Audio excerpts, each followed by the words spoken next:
Welcome back, ScreenRanters. Today, we have a theory that could blow the MCU wide open. Some images came out that showed the introduction of a new character in Captain America colors, John Walker. With that, it got our brains racing with possibilities. We think that Walker may be the biggest threat in the MCU of all time, more so than Thanos. Impossible.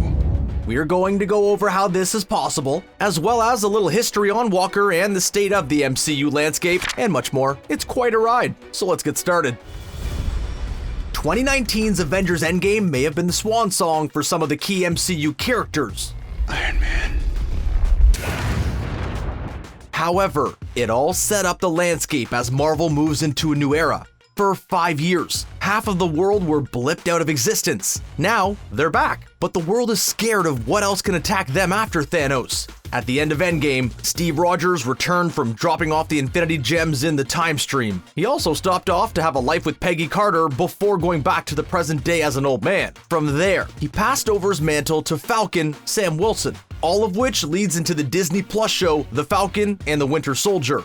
Recently, we found out that Wyatt Russell was going to portray John Walker in the series, alongside Anthony Mackie and Sebastian Stan. Recently, some leaked photos hit the internet that got all the tongues of fans flapping. It shows John Walker in what looks like a variation of his US agent attire. He's also holding on to a certain shield that Captain America batters the baddies with. It also appears that Walker is at a press conference and is being introduced to the public. But why would someone that's dressed like Captain America that isn't Sam Wilson have the backing of the US government? Well, that's what we're gonna delve into today. But first, a quick rundown on who John Walker is. Walker made his comic debut in 1986 in Captain America issue 323. After leaving the military, Walker wants to do more to be a hero for the US, so he approaches the Power Broker. This shifty person is able to provide powers for people for a price. After Walker got beefed up, he took on the persona of Super Patriot.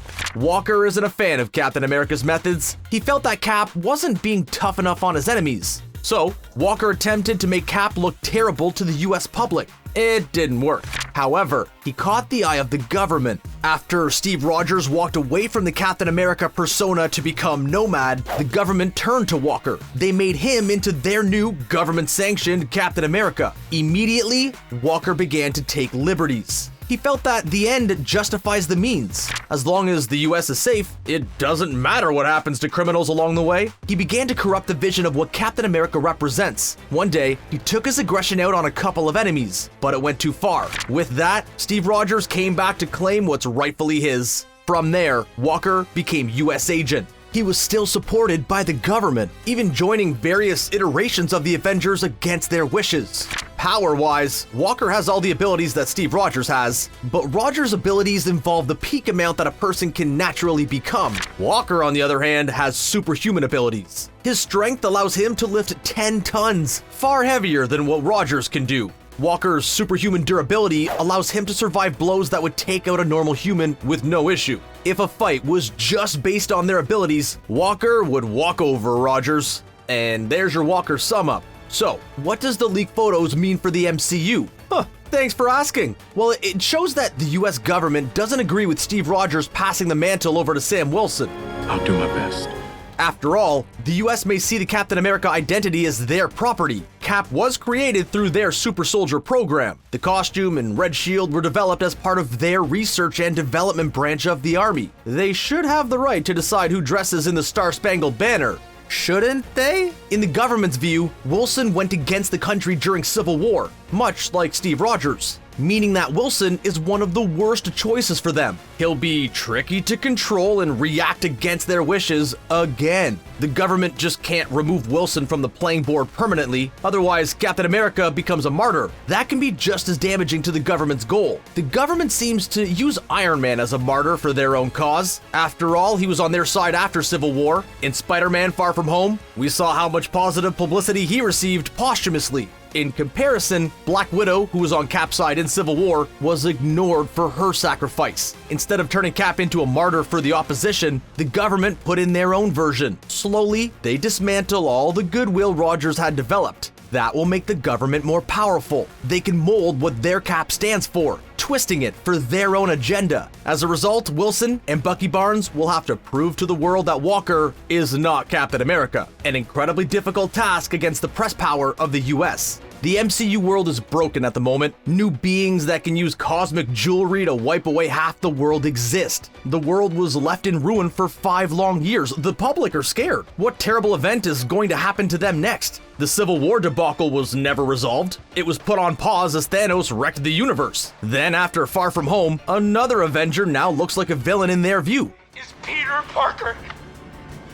What the The Avengers have never looked worse. Civil War highlighted that heroes can cause more problems than they fix, in the world's view. While the heroes did save the Earth in Endgame, fear is a powerful force. It can shape opinion for a very long time. Now, the world could find out that time travel exists, amplifying their fear more so. Since the Avengers were first in the public eye, the government has been attacked more and more forcefully. A government-sanctioned team is what a lot of citizens may be looking for. They want stability. What Captain America represents is a powerful tool. He's the sentinel of liberty. He always does what's right. Stories of his efforts in the 1940s have become legend, but then he turned his back on everyone. When the US were implementing safeguards, Cap rejected that. Instead, he promoted anarchy. At least that's what the government would say. Propaganda isn't to be taken lightly. After Civil War, the US would have been spreading the message of Cap's betrayal. A lot of people would have turned against their former idol. So when Walker turns up in the Cap colors with the government backing, most of the public will immediately support him. Walker could use all the ideals Rogers stood for. The public would then believe Walker will follow the same message as Rogers. After all, a government-supported ideal never has bad intentions, right? In 2017, Marvel Comics released the controversial event, Secret Empire. In case you weren't aware, in this story, Rogers had been changed by the Cosmic Cube. Now his history states that he has been working for Hydra the whole time, only pretending to be against Hydra's message. By using the goodwill he had generated over the years, he was able to gain absolute power. Even when he went public with his Hydra allegiance, a lot of people still supported him. Rogers was the one incorruptible element in their world. If he said this was right, then the citizens will follow him. A similar situation could happen in the MCU. With the backing of the government, many will follow Walker's ideals, even if he does some horrendous things. If the government plays on nostalgia that Captain America was the greatest in the 40s and he can be again, the public will fall in line. It even reflects the real world with today's environment. The good old days is a mantra that can easily entice the public, something which Walker will be leaning into. With that, Walker, and by extension the US, will have hundreds of millions of supporters around the world, many of which will be powered individuals. That sort of firepower far exceeds the armies of Thanos.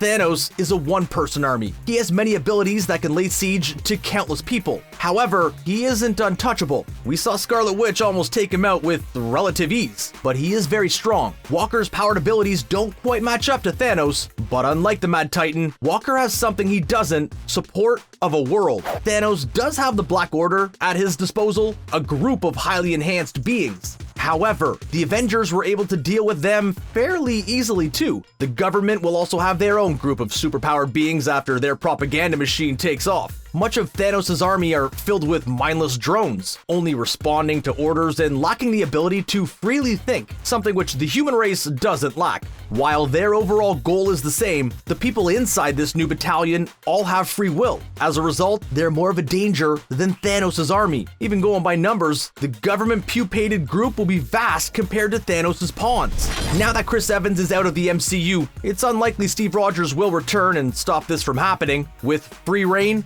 Walker could dismantle the legendary status of Captain America. He'll turn it into a corrupted version of the ideals it once stood for. It may even happen with Walker not even realizing what's actually happening. Instead, he thinks that all the actions he's taking is for the greater good. He's always been extremely patriotic, so much so that he could be blinded by the government's true, nasty intentions. Walker will go along with every order because, in his view, he's helping his country. In reality, he may be bringing the US to its knees. If successful, the government may wonder why they don't have a whole team of superheroes like the Avengers that they control. Maybe their group could be called the Dark Avengers? Granted, if the MCU named a team the Dark Avengers, the public may not be too keen. It's a tad on the nose, but taking the concept of the Dark Avengers is a big possibility. This team from the comics was created by Norman Osborn. He became the head of Hammer, the new organization that took over from S.H.I.E.L.D. after Secret Invasion. The group consisted of mostly villains masquerading as heroes. The non-sanctioned Avengers groups were considered enemies of the state. Only Osborn's group were the real deal. With the propaganda machine in full effect, most of the public didn't mind having a government-operated team.